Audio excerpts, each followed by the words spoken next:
Hello and welcome. I'm joining you from Ahmedabad. Tea Time with me, Shaili Chopra, is traveling, and we've got a very special guest coming in for you on the show. On the show today, it's Amitabh Bachchan, who swings for show and putts for dough. I'm not a good golfer. I've never played golf as much as I would like to, but I've been on the course a couple of times. In golf news, it's a homegrown Gaganjeet Bhullar who gets himself the title of the European Tour Challenge in Ahmedabad. In Pro Talk, catch up with young golfer Charlie Ford on his first trip to India. Greens are very fast and very firm, so it's quite difficult to get it close to the hole. And your golf tip today is about how to manage your anger on the course with legendary Michael Spearman. You're not good enough to get mad. Unlike our golfers or CEOs, this time it's India's most famous actor. Amitabh Bachchan takes a shot at the tee, and guess what? He's fantastic with it.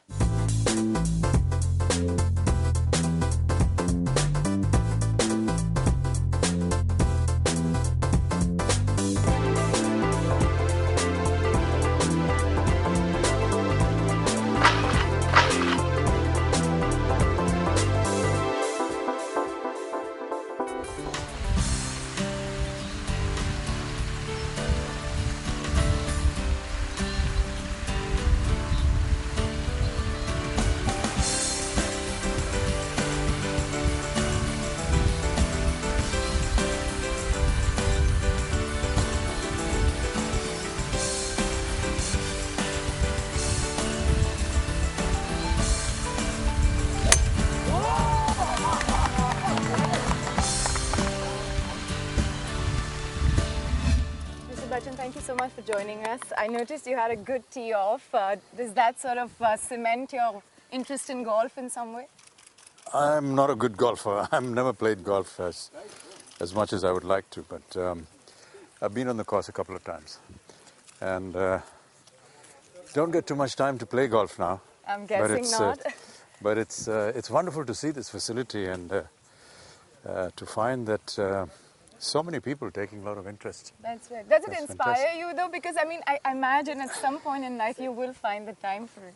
I hope so, yes. Does that mean I have to retire from playing moves? I guess that's impossible with a person like you. No, but yeah, it's very relaxing. It's the odd times that I've been on the course, it's very quiet, very peaceful. Were you Very ever a person competitive. interested in sport? I imagine you may not have had the time, but there's always that interest somewhere behind, right? Oh yeah, I think when you're in school, you play all the games and you get somewhat proficient in some of them, but that's about it. I think That's about it. But I do know that your grandson has been picking up the game in Delhi. So does that make you feel like, at least to inspire your grandson? Yeah. Actually, I'm glad you mentioned it because we were together in Goa just a couple of days ago. And I took him out to the putting green and he was marvelous. And I told his mother he'll get him to a professional or something because he's got a nice swing and he's very athletic. Has a lot of the correct poise and the correct way of how to hit the ball. I think he'll turn out to be a good player. Oh, that's interesting. I would have imagined you would have said that maybe he needs to become a really solid actor in the future. Oh, no, that's up to his parents to decide. But I think that it's important for kids at this age, to take up sport. And they're at a very, very wonderful stage where, they accumulate everything that comes their way. And I was really delighted to see him hit the ball and be so athletic and fantastic. I'm meeting you in Ahmedabad. Again, Gujarat, you're one person who's sort of associated as a brand ambassador there. Do you think that, at a time like this, when Vibrant Gujarat is on as well, the whole story of India Inc., business houses, has really helped the state in a big way? I mean, why did you wish to associate it with it, for example? Actually, it was to promote tourism. I had met the Chief Minister on another matter, and he was talking about how a lot of the sites and situations in Gujarat had never been exploited. He was saying, why don't you come and shoot your films here? The largest number of heritage sites in the country are in Gujarat. And I thought that was a huge revelation for me. And then he asked me to, would I be willing to promote tourism, and I willingly did that. And I'm very happy that I was able to see portions of my own country which I hadn't visited before, and to know their history and their geography, and just meet the people, and it's just. Do you just think the film incredible. industry does ignore the potential in India often, in lieu of some of the greener pastures overseas? No, I don't think so.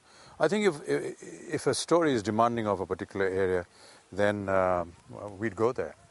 But yes, there are many times when producers and directors are unaware of what the potential is, and the scenery and the backdrop. But by and large, most Indian producers are going to locations within India. In that sense, just to pick up the film industry, given the kind of new ideas we're seeing surface, and many of them happen to be on tight budgets, something that the industry is still new to, do you think this is the way we are going to now be, the business of films will become more important than just the whole idea of the big blockbuster? Yeah, you see, you can't combine the two things. Business will depend upon how many number of people want to go and see a film. Whether you want to spend a lot of money and whether the film demands that kind of money, that's an individual decision. But to say that just because in the recent past a lot of the films that have been made on a limited budget have done well, it goes to show that perhaps our funding and our financing needs to be rectified. And in what sense? If you're going to make a big budget film and you're going to spend a lot of money and you do not have the means or the capacity in the market to retrieve it, then that's a failure. The film may be liked, the number of people that go to see it may be immense, Yeah. but if it doesn't bring in the kind of money that you've spent, then it's a bad investment.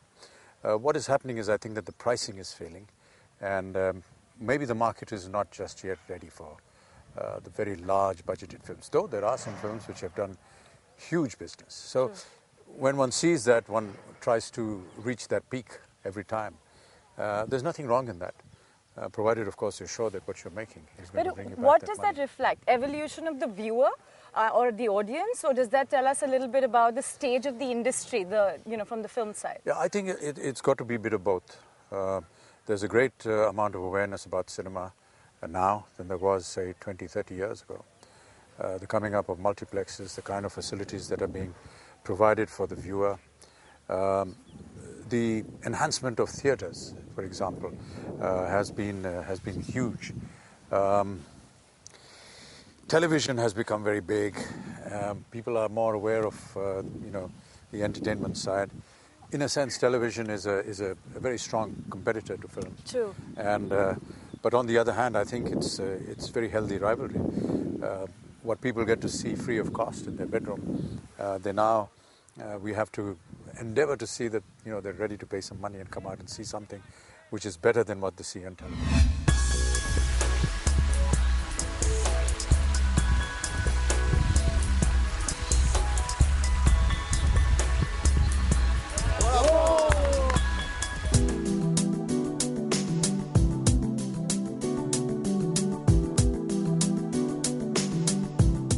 When I was asked to do television, everyone in the family and all my advisors said, you're making the biggest mistake of your life. But happily it worked out. I started when I was about 10 years old, and I used to play a lot of football at the time. And people see by your etiquette, by your manners on the golf course, how you handle yourself with a good shot and not with a good shot.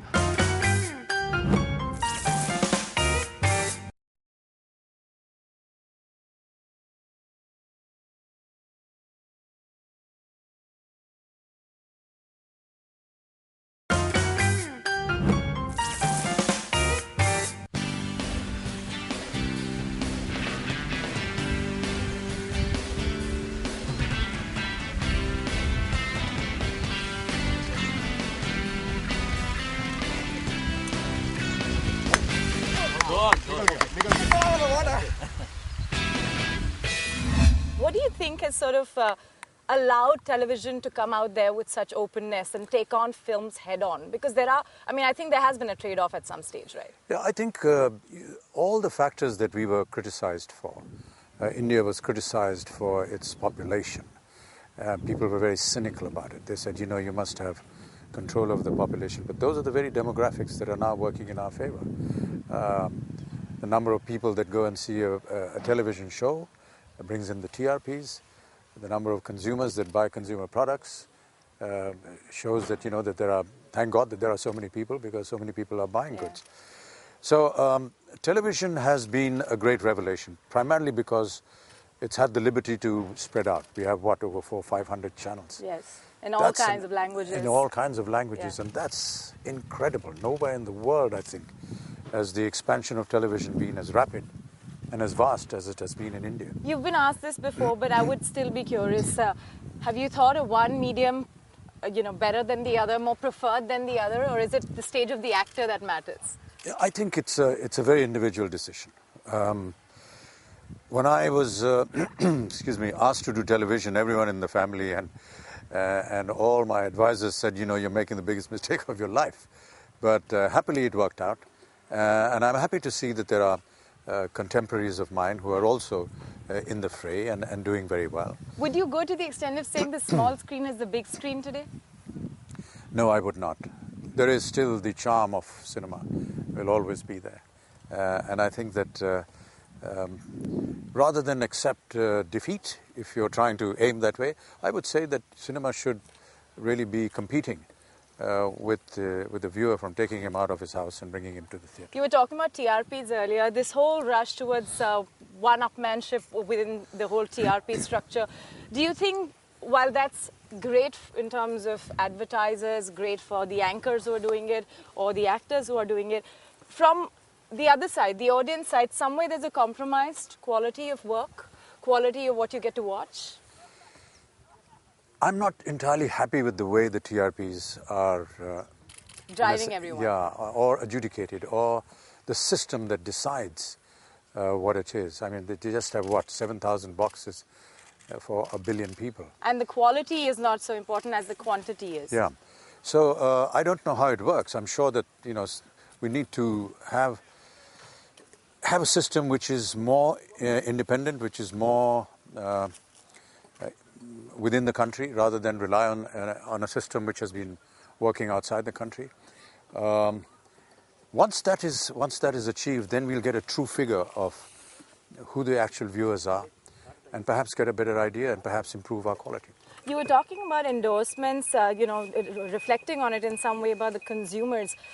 As an actor, I'm sure you're constantly looking at the perceptions that the economy is creating, the whole India story, and you see this, read about it. What is your understanding of this massive potential that our country has to offer? It's the opening up of the economy, I'll have to say that. And I'd always believed that once the economy improves of a country, everything about it suddenly starts getting noticed. The food, the culture, the dress, the music, the films. And I think that was the greatest motivator for everything that is now happening to India. And thank God for that, because suddenly everything concerned with India is right up there. And to think that, in the next 20 years we're going to be the second biggest economy in the world, for a country that just 15, 20 or 30 years ago was not even in the reckoning, is a massive improvement. Yes, with such rapid development, there will be vacuums, which is, pretty natural. People will have to make quantum leaps, and when you make quantum leap, you will... Risk of falling is also there. Yes, absolutely. But that, I think, has to be contended with, because otherwise you'll never reach the top. How concerned would you be about everyday news around controversy, scams and so on that, continue to mar our country? Do you think it's a natural part of our growing into a developed nation? There are two things.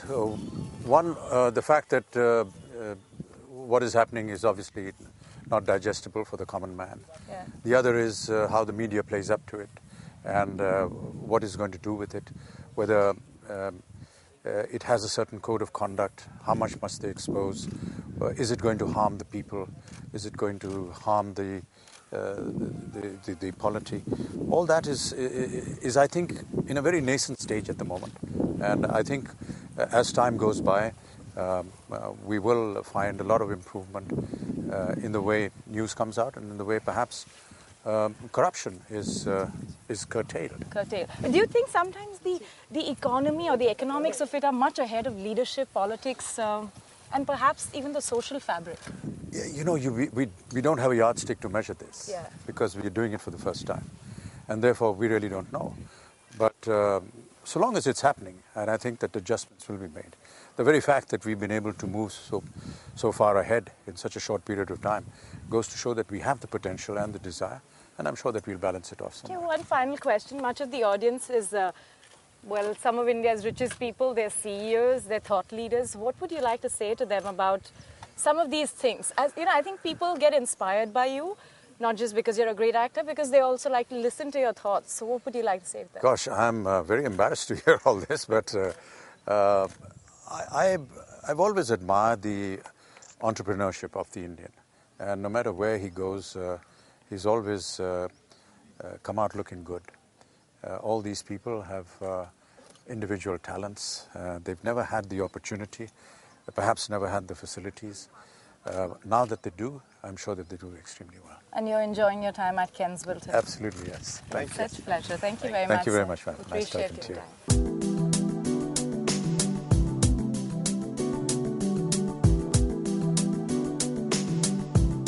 I'm pretty calm. I don't really let it get to me too much. I stay pretty relaxed. Try to stay relaxed most of the way around. You're not good enough to get mad, and if you can remember that, then you can really enjoy the game.